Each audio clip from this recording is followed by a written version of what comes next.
Ok, hoje vai ser o terceiro shiur de Parashat Korach. A frase de propaganda que o Korach usou, ele falou que Kola Edah Kulam Kedoshim, que toda congregação, todos são sagrados. Já que todo mundo é sagrado, então deixa eu ser mais sagrado que os outros. Em outras palavras, todo mundo é sagrado, então deixa eu... Parecia comunismo, né? Todo mundo é igual, mas alguns são mais iguais. Alguns são um pouco menos iguais. Então, ele fala a frase que Kola Edah Kulam Kedoshim. Então, só para começar com uma história muito bonita, esse conceito de que Kola Edah, sim, de fato, o argumento dele era verdadeiro, todos nós somos sagrados. Precisa saber só quando aplicar cada coisa. Então, tem uma história bonita, já dedicando para a data magna de Gimel Tammuz, que vai começar hoje à noite. Então, uma vez um mestre racídico, o Rebbe de Sadigura, um mestre de uma linhagem racídica, ele veio visitar o Rebbe de Lubavitch.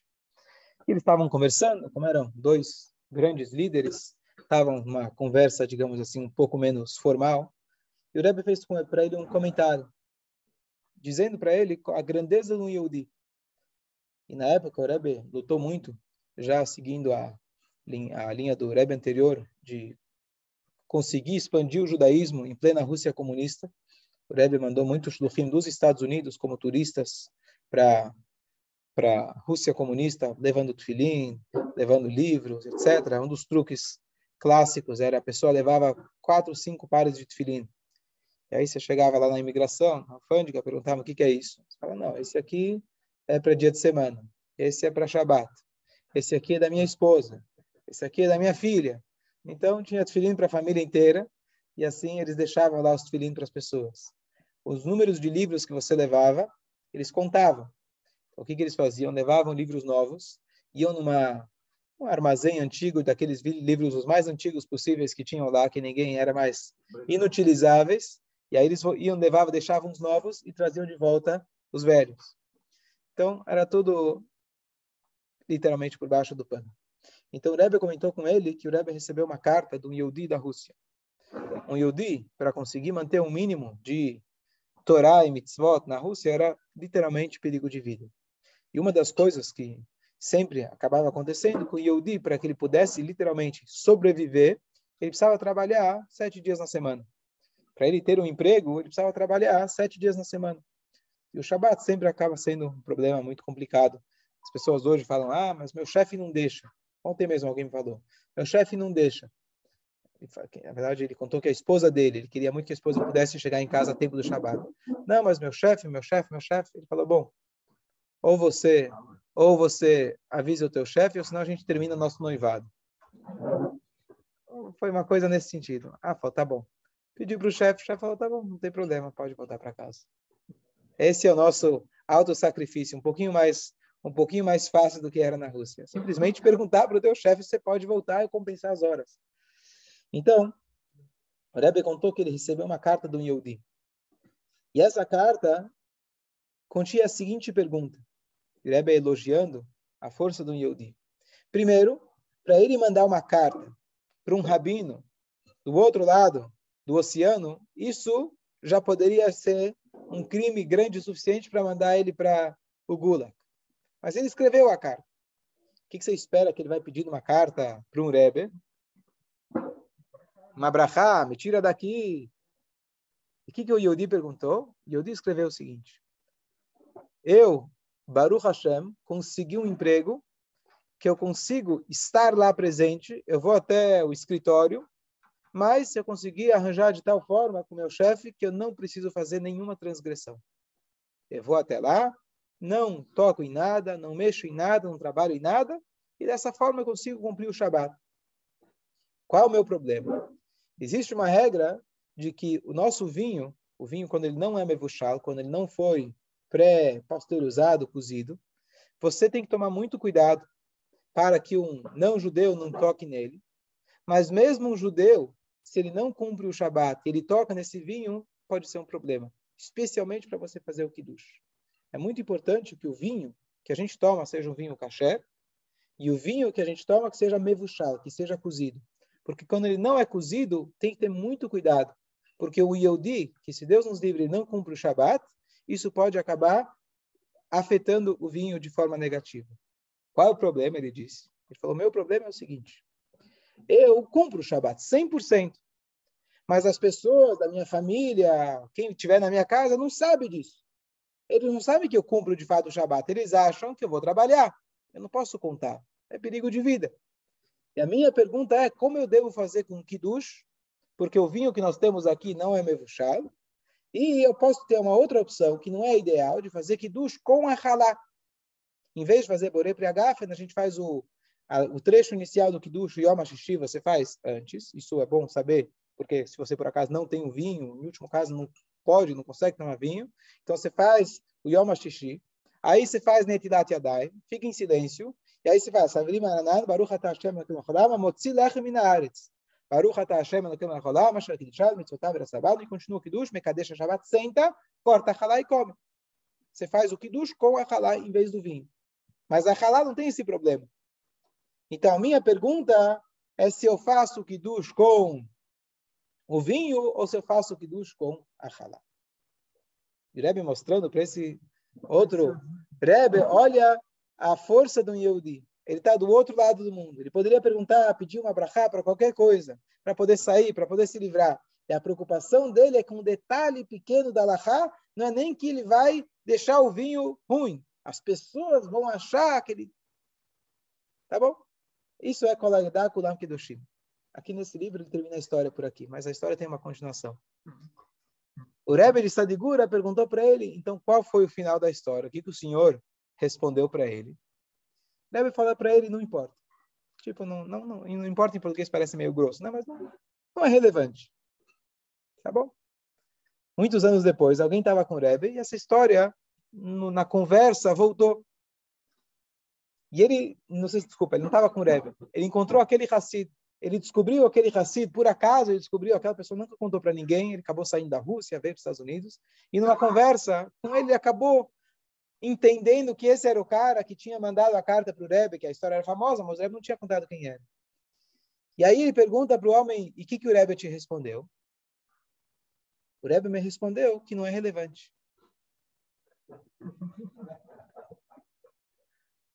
Não é que o Rebbe foi grosso, entre aspas, e falou para o outro Rebbe que não era relevante. A minha resposta foi que não é relevante a sua pergunta. E aí ele conta, mas eu peguei a carta do Rebbe, como assim não é relevante? Eu me matei, literalmente, para escrever essa carta. Fiz uma pergunta, e o Rebbe me responde que não é relevante? Como não importa? Ele pensou, ele falou, eu já entendi. A minha pergunta não é relevante. Deve ser que eu nem preciso ir para o trabalho. Ele foi até o chefe dele e conversou mais uma vez, em plena Rússia comunista, e falou, olha, é meu Shabat. Eu quero não vir. Tudo bem. Pode não vir, fica em casa, está tudo bem. E por isso, então, não era relevante. Deu para entender? Ok. Qual que é a mensagem da história? Primeiro, que às vezes alguém te fala uma coisa, você fala, o cara foi grosso comigo. Não, ele te falou exatamente a resposta, você não prestou atenção. Né? O rabino foi lá, o Rebbe respondeu para ele, não é relevante. O que você respondeu? Não é relevante. Não é relevante para eu te contar, não é relevante, essa foi a minha resposta. Né? E a coragem que esse Yehudi teve, que é isso que eu queria trazer, esse argumento de Korach era um argumento muito real, que cola e dá kulam kedoshim, todos nós somos sagrados. E agora vamos tentar, então, entrar em mais um detalhe da história de Korach. Nós sabemos que Hashem, quando ele traz algo que parece para nós negativo, não é um castigo. O máximo que pode ser é uma consequência natural dos seus atos, chamado Midah Keneged Midah.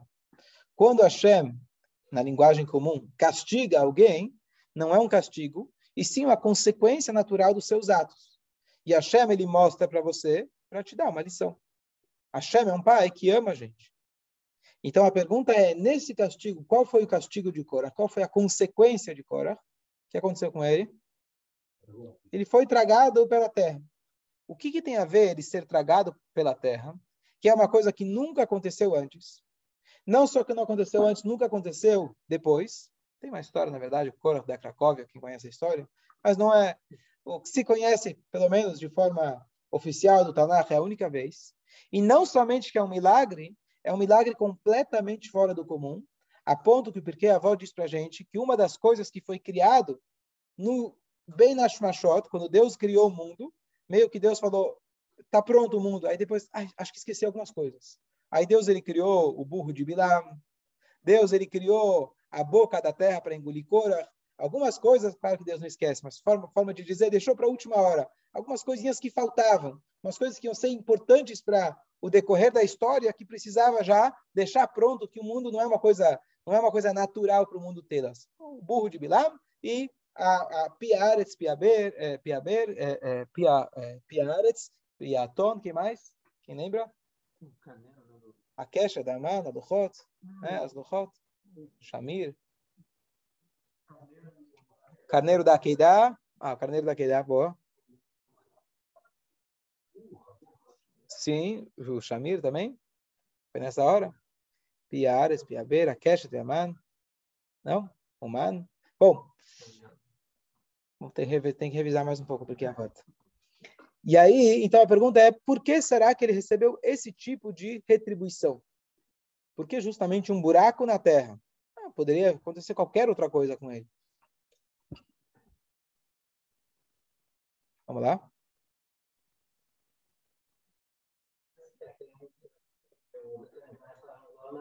Boa, muito bom. O que quer dizer? Perfeito, muito bom. Então, isso já tem tudo a ver com a resposta. O que acontece? Quando Moshe Rabbeinu, ele chama o Datan e Aviram, que a gente deu outro shiur, tentando fazer as pazes, mesmo que eles já tinham um histórico de não querer fazer pazes com Moshe, mas eles falaram, Lonale, Hainei, Aineshim Aele, Tenaker, Lonale. Mesmo que se arrancassem nossos olhos, a gente não vai subir até Moshe Rabbeinu. De jeito nenhum. Lonale, não subiremos. Hashem fala, amém. Você não vai subir, você vai descer.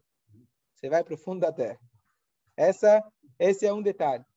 Mas mais do que isso, o que Korach ele queria? Ele queria uma posição social de importância. Ele queria subir na escala social. Antes da hora. Na hora errada. Da maneira errada. Então, na hora que você quer subir da maneira errada, aquilo que você tentou, você não conseguiu, a linguagem dos sábios, e aquilo que você já tinha, você perde. E por isso também, um fenômeno que aconteceu nessa hora, que ele foi tragado pela terra, o que foi tragado pela terra? Korah, sua família, quem mais? E o que mais?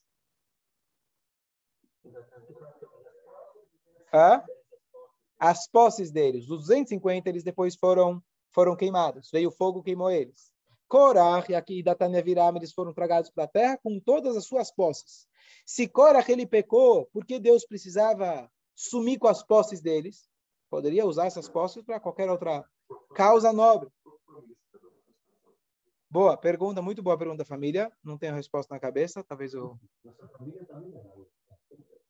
A esposa, na verdade, era o Rua, muito bem. A esposa, na verdade, incentivou ele. A esposa incentivou eles. E, na verdade, os filhos fizeram chuva e os filhos, depois, eles acabaram se salvando. Então, daqui a resposta. Bem lembrado, Marcelo. Que a esposa de Korah incentivou ele. Ela virou e falou para ele. Primeiro, o Korah, um dia chegou em casa, ele estava com o cabelo, com os pelos do corpo todo rapado. Porque é uma das leis do que o Cohen, quando os Leviim, Hashem tinha mandado, não Cohen, desculpa, os Leviim, quando Hashem tinha ordenado eles lá no início, ele tinha que rapar todo o cabelo. E ela virou e falou, que marido feio que é esse? Que cara é esse? Está todo feio? Foi Moshe que mandou. Moshe mandou? Esse aí não entende nada de estética. Acho que ele está querendo fazer um bullying com você. E ela começou a incentivar e colocar fogo na lenha, começando a falar para ele, olha, isso aqui está tudo errado. Ela começou a insistir, e ela, então, acabou incentivando ele a pecar. Então, por isso, ela foi responsável pelos seus atos. Os filhos dele já eram adultos, e eles tomaram uma decisão consciente de participar disso. Só que, em determinado momento, eles voltaram atrás e fizeram chuvá, e Hashem, então, fez com que eles caíssem dentro do buraco com todos os outros, mas eles depois acabaram saindo daquele buraco e eles se salvaram. Respondeu a pergunta? Escolha, Marcelo, bem lembrado. Por que, então, as posses deles também foram tragadas? E aqui é uma resposta muito simples. Que uma das coisas que incentivaram Korah a pecar foi o excesso de posses que ele tinha. Ele tinha muitas posses. E a pessoa, quando, às vezes, permite que o dinheiro toma conta dele, toma conta da cabeça, então a pessoa fala, opa, eu posso. Se eu posso, então eu vou subir. Hashem fala, você vai descer e as suas posses, não eu posso, mas as suas posses vão embora junto com você. E mais um detalhe interessante que é o seguinte, prestem atenção. Korach, ele era não somente que ele era rico, ele era mais rico que todos os outros. Todo o povo judeu, o mais pobre de todos, saiu carregado com 90 burros carregados de ouro e prata. O mais pobre. Então tinha uma inflação muito grande, o dinheiro não tinha valor, né? Porque todo mundo era muito rico. Mas dentro dessa riqueza, você não tinha espaço embaixo do colchão. Não tinha espaço. Então, tinha que ser em cima do camelo, né? Os camelos, os burros. E aí, você pode imaginar, então, se o mais pobre tinha isso, e ele era considerado um homem milionário, você pode imaginar quanto ele trabalhou para conseguir tirar do Egito. Só que ele tirou de forma ilegal. Por quê? Da onde vieram as riquezas do povo? Do Egito. Da onde eles tiveram o direito e a obrigação de tirar do Egito? Porque eles trabalharam lá há 200 anos. Hashem já tinha dito para Avraham Avinu, patriarca, eles vão ser escravizados por 400 anos, e aí, e depois eles vão sair com muitas riquezas. Ou seja, eles vão trabalhar e vão sair com riquezas. Ou seja, a riqueza é exclusiva para quem trabalhar. A tribo de Levi, todos os anos que eles estiveram no Egito, estamos aqui em maioria quase, né? Tribo de Levi, 2, 4, Baruch Hashem, está empatado. A tribo de Levi parou isento todo o trabalho. Então, se eles não trabalharam pela promessa de Hashem, eles sequer tinham direito a levar consigo alguma coisa. Então, o Korah, que era da tribo de Levi, não somente que ele pegou de forma ilegal, ele pegou mais que todos os outros. Então, na hora que teve a retribuição divina, se pelo menos ele usasse o dinheiro dele para ter uma influência positiva no povo, talvez não seria tão grave. Mas ele usou o dinheiro dele de forma que isso levou ele para o caminho errado, então na hora que ele morreu, junto com ele foi embora todo aquele dinheiro que tinha vindo para ele de forma ilícita. Então aqui a gente entende um pouquinho melhor a ideia desse castigo que ele teve. Talmud conta para a gente que muitos anos depois, um árabe, lembra bem da história? Ele estava passando pelo deserto e ele ouviu vozes, ele encostou a cabeça, se não me engano, alguém pode corrigir o detalhe da história, mas ele encostou a cabeça na areia e ele ouviu gritos. Qual que era o grito? Era o grito de Korach, e gritando lá de baixo, Moshe Emet, Betorato Emet. Ele estava gritando que Moshe Emet, Moshe é a verdade, e a sua Torá é a verdade. Ou seja, que essa queda dele no abismo não é que foi somente momentânea. Aparentemente, aquilo continua para a eternidade, ele continua caindo no abismo por aquilo que ele tinha feito em relação a Moshe. E olha que interessante, o que ele acusou Moshe? A frase que ele usou é Madua titnaseu al ke'al Hashem. Por que você está se sobrepondo à congregação de Hashem? Todos nós somos sagrados. Com que direito você tem de se sobrepor a eles? Se Moshe tinha uma qualidade que a Torá nos atesta, que ele foi o único de toda a história, o maior de toda a história, era a característica de humildade. E do que ele foi acusado? Soberbo, orgulhoso. Você vê quando uma pessoa está querendo acusar alguém, ele é capaz de distorcer os fatos. Não tem ninguém que a Torá coloca no patamar tão elevado em relação à humildade como Moshe. Nunca houve, a Torá fala, nunca houve e não vai ter a pessoa que mais humilde que já pisou na terra é Moshe Rabbeinu. E do que ele é acusado? De orgulho. Então, como uma pessoa com o dinheiro dele, com a posição dele, é capaz de deturpar os fatos e acusar a pessoa daquilo que ele não tem, e a Torá atesta que ele não tem, e falar que ele foi orgulhoso. Então, Moshe, e o que aconteceu com ele? Ele acusou o Moshe de ser orgulhoso. Orgulho é aquela ideia de você se sobrepor, subir. Então, qual foi o resultado? Ele acabou caindo para o abismo. Qual que é a lição para a gente? Zé Chaim. Melhor ser humilde.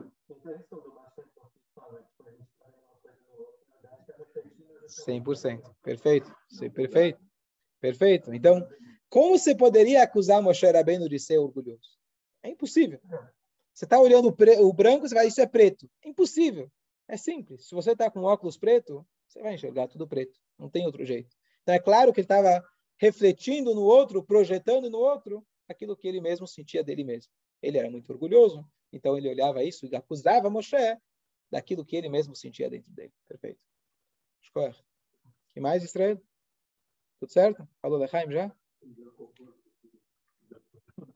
Você é da turma dos humildes.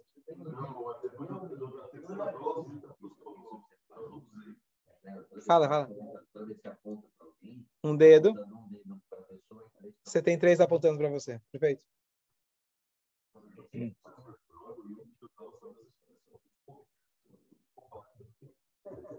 Todo o quê?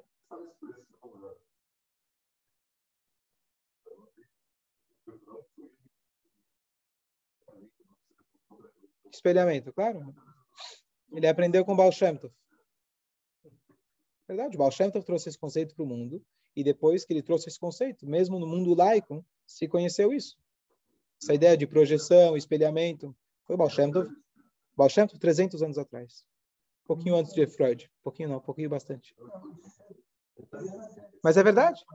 Quando a Torá traz um conceito para o mundo, então isso acaba se tornando o senso comum. A Torá fala para a gente,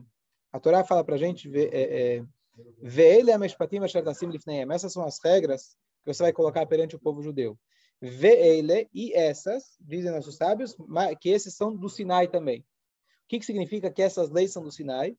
O Hassidut explica que mesmo as leis racionais, não matar, não roubar, etc., só são racionais porque no Sinai Deus deu essas mitzvot e Deus definiu que essas mitzvot serão racionais.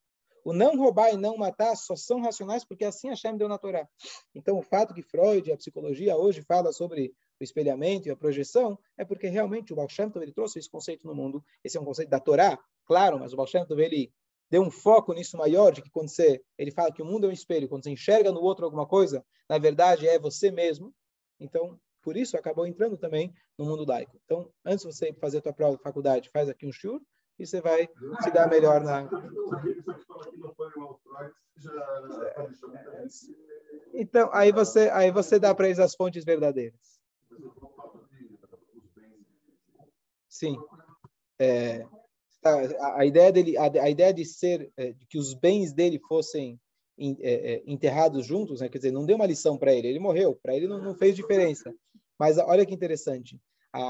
Então, eu vou te explicar uma outra coisa ligada com a pergunta anterior em relação aos filhos. O Rebbe explica numa Sihá uma coisa super interessante, que é o seguinte: está escrito que a terra engoliu ele, seus filhos, seus pertences, e só depois, uma paraxá lá para frente, a Torá conta para a gente que os filhos estavam vivos. O Bnei Korach Lometo, os filhos de Korach não morreram. Mas isso aparece na Torá bem mais para frente. Como que eles não morreram? Então lá se explica porque eles hireru tshuva belibam, na hora que eles estavam no auge lá da discussão, de repente teve algum momento de será que a gente está errado? Acho que a gente tem que fazer tshuva.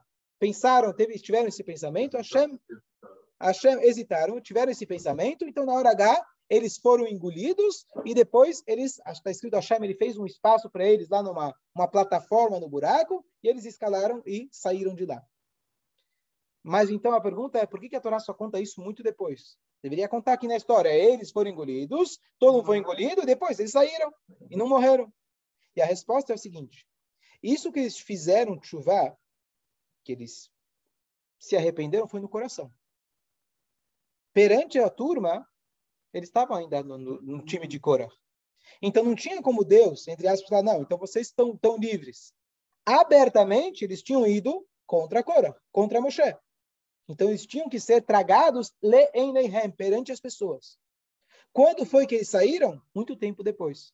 Depois que todo mundo já se dispersou, talvez até ficaram lá por alguns anos, E só depois a Torá conta para a gente que eles saíram. Por quê? Porque se eles não recebessem uma retribuição perante todo mundo que sabia que eles pecaram, então Hashem não estaria sendo justo. Então Hashem falou, olha, vocês fizeram chuva de forma escondida, então você também vai se livrar de forma escondida. Perante os olhos de todo mundo, vai ter a lição. Essa lição que a gente falou, que quando o Korah, ele quis ascender ao poder, e Hashem, ele fez com que ele descesse, era mais uma lição para nós e para quem ficou do que para o próprio Korah. Toda essa ideia que a Torá conta para a gente é muito mais para ensinar para nós que o próprio Korah. O Korah morreu. O que ficou dele? A ideia é ficar para nós. Então, quando a gente diz que os seus bens eles foram também tragados pela terra, poderiam ter sido melhor aproveitados, é a ideia de que para nós meditarmos o que eu vou fazer com os meus bens. Então, não era tanto pelo Korah, o que ele faria com esses bens lá embaixo da terra, ou por que não poderia ter sido aproveitado. É a ideia de que se você usou aquilo de maneira errada, aquilo vai te levar para baixo. E você vai junto com ele para baixo. Então, é muito mais a lição para quem ficou do que para o próprio Korah. Certo? Elial? Tudo certo? E agora, só para trazer a explicação mais... um detalhe interessante, o Korah, o Rashi ele pergunta para a gente, por que será que Korah fez isso? Afinal, ele era um homem inteligente. A gente comentou outro dia, e a resposta é porque ele tinha visto que da descendência dele ia nascer o Shmuel Anavi, que era tão grande quanto Moshe e Aaron. Então ele falou, bom, se eu vou ter um descendente tão grande, é bom já começar a trabalhar por isso, vou subir no poder. Isso foi uma besteira aqui, ou seja, ele teve uma visão profética, olha a grandeza dele. Ele teve uma visão profética de um descendente que ia aparecer para ele muitas gerações depois. E isso fez com que ele tomasse uma atitude errada. A pergunta é, Korah não foi o único. Junto com ele, tinha mais 250 pessoas da tribo de Reuven, que eram vizinhos. Aqui nossos sábios dizem, coitado do homem, coitado do seu vizinho, coitado do Rachá e coitado do seu vizinho, porque você é influenciado pelos seus vizinhos. A tribo vizinha de Korah era Reuven, e eles foram influenciados. Mas o Talmud, nossos sábios, nunca questionaram por que esses 250 também caíram nessa. A pergunta só é sobre Korah. E esses 250, como que eles caíram nessa? Por que eles acreditaram no Korah? Você não enxerga Moshe Rabbeinu? Você não percebe que Moshe Rabbeinu tirou a gente do Egito, deu para a gente a Torá e etc? Como que eles caíram nessa? O Korah, ok, enxergou que ele ia ter um descendente. Ele tinha razões lá, filosóficas erradas. E como que eles caíram na dele? Igual que vão... Ok, então é a ideia, na verdade, é a ideia, talvez, de você não quer ser o pioneiro, mas ir atrás dos outros é mais fácil. Fala, Mordecai. Eu queria fazer uma pergunta só, não sei se... A pergunta que o Mordecai fez foi por que então ele recebe um nome na Torá? Né? Não tem nome de Parashat Avraham, não tem Parashat Moshe, Parashat Yitzhak, Yaakov. Os grandes protagonistas da história não tem. Moshe, Parashat Moshe, não tem. E o Korah recebe o nome da Parashat. Muito boa pergunta. Deixa eu só concluir a ideia desses seguidores de Korah. Então, ser um seguidor é mais fácil. Ser um seguidor é mais fácil. A gente acaba caindo, na verdade, dos outros. Se a gente não para e pensa por si, se a gente não tem um pensamento crítico, é fácil da gente cair naquele que parece que está ganhando, sem pensar muito. Mas, além disso, tem mais um detalhe. Korah se aproveitou, é um conceito de controle social que existe e que Hitler usou do mesmo jeito. Quando a Alemanha economicamente estava falida, sofrendo muito, se aproveita da dor dos outros e da moral baixa para você criar um novo negócio que agora vamos salvar o mundo, agora vamos resolver tudo. Isso é uma tática que não só ele, mas muitos outros políticos se aproveitam da miséria, do desastre, e já que a pessoa está com a moral baixa, então vamos agora mudar completamente e se aproveita e vende o que você quiser, do jeito que você quiser. Qual que era? Claro que era falta de fé. Diz, então, os nossos sábios, esses 250 homens, eles já estavam condenados a morrer no deserto. Eles eram de uma das tribos dos espiões que choraram. Se eles choraram, Deus tinha decretado que eles não vão entrar em Israel de qualquer jeito. Quando a pessoa já está com a moral baixa, fala, olha, o meu final vai ser aqui no deserto, não tenho nenhuma perspectiva, eu não tenho nenhum futuro, vou tentar. Com Moshe não deu, entre aspas. Vou tentar agora com Korah. Quem sabe Korah leva a gente para Israel? Talvez leve a gente de volta para o Egito. Quem sabe vai fazer aqui algum lugar um pouquinho melhor. Não que estava ruim. Mas eles já estavam assim com aquela moral de, vamos, não tem uma expectativa diferente, não vai ter uma mudança. Então, quando eles estavam com essa moral, eles acabaram seguindo Korah. Já o Korah, ele era da tribo de Levi. A tribo de Levi ia poder entrar em Israel.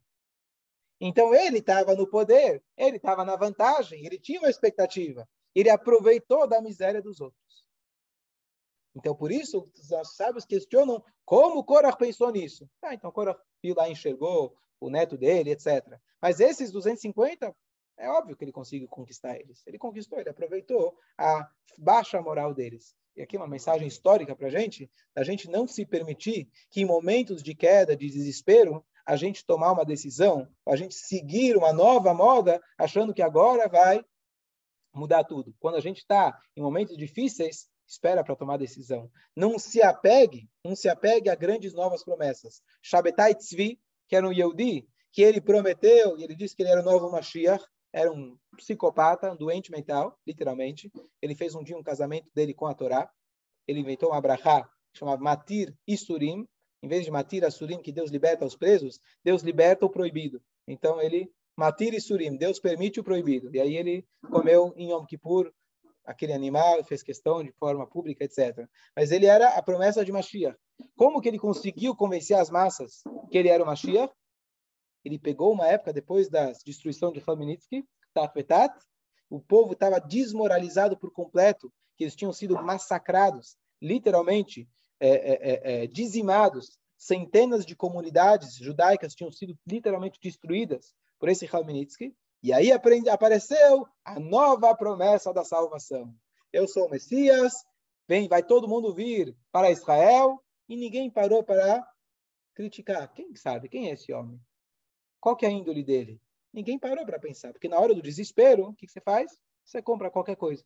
Então aqui tem a mensagem, isso aqui na novidade dele, tendo Ymar Shemo, é uma novidade já que Korah já tinha inventado. Ele foi muito esperto, piqueach, a linguagem era esperto. Você falou do Lula, uma coisa é certeza, ele é muito esperto. Uma coisa é certeza absoluta. Então a gente tem que ser inteligente, seguir as orientações da Torá e pensar por nós mesmos e serem capazes de tomar decisões baseadas na Torá, baseadas nos conceitos e não baseada na emoção do medo, do terror, da fraqueza, e tomar uma decisão desse jeito. Aqui está, a Torá alude para isso de forma muito clara. Com certeza, claro. Claro, ele era muito rico.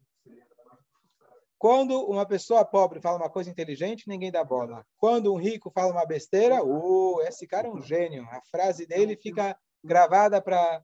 Então, por isso, o rico ele tem uma responsabilidade muito grande. Porque aquilo que você fala, esse cara falou, deve ser muito... Ele é rico, né? Deve ser que ele é inteligente.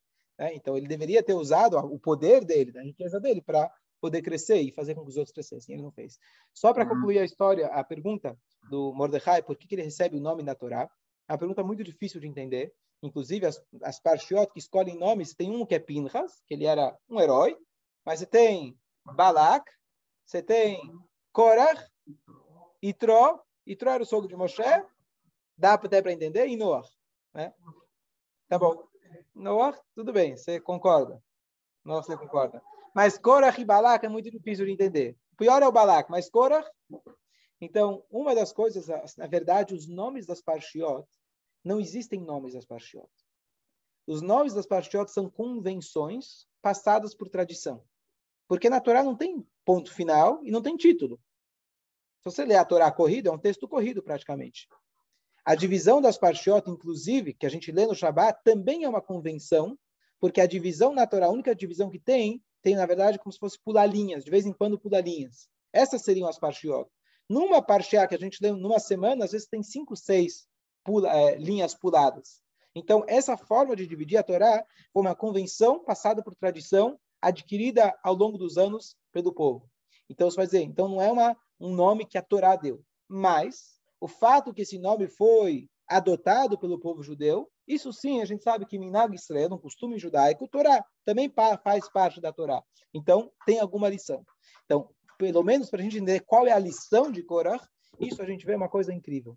Que quando o Korach, ele chega para Moshe Rabbeinu e fala, teu irmão é o sumo sacerdote. Que história é essa? Moshe Rabbeinu responde, eu também gostaria de ser sumo sacerdote. Mas tudo tem sua hora.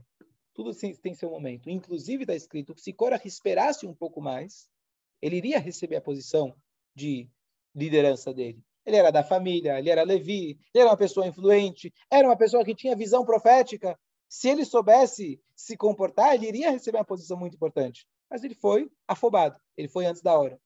A mensagem que a gente aprende de Korach, a vontade dele de querer servir no templo, era muito nobre. A vontade de dizer, todos nós somos sagrados, todos nós merecemos um nível altíssimo de servir a Hashem, Moshe Rabbeinu falou, também gostaria. Nem eu posso ser Cohen Gadol. Eu sou Moshe, mas não posso ser Aaron. Então aqui a gente deixa, o nome da Parashá deixa para a gente uma mensagem. Não justifica tudo que Korach fez, nem que Balak fez, mas deixa para a gente uma mensagem. A mensagem é que nós devemos almejar não o crescimento apenas pela eu quero ser maior, eu quero mandar nos outros. Mas, no íntimo, o Korach, tinha algo que ele queria estar mais próximo de Hashem. O erro dele, a gente sabe qual foi a trágica história e a Torá conta pra gente. Mas o nome Korach lembra a gente essa ideia da gente querer estar mais próximo de Hashem. E a gente nunca se contentar. Não, eu já faço o que Hashem quer. Sabe quanta espiritualidade era necessária para alguém pudesse ser Cohen Gadol? Se você tivesse um pequeno pecado, você entrava vivo e saía carregado de lá para uma cordinha, morto, puxado. Ou seja, era um nível espiritual muito elevado. E você tinha a oportunidade de estar tete a tete com Hashem. Então, tá, perfeito. Muito bom. Ok, então eu estava discutindo isso com o Elial, também comentou. É muito fácil de entender Korach. Ele era vaidade e queria ser o chefe. Não é tão simples dizer isso.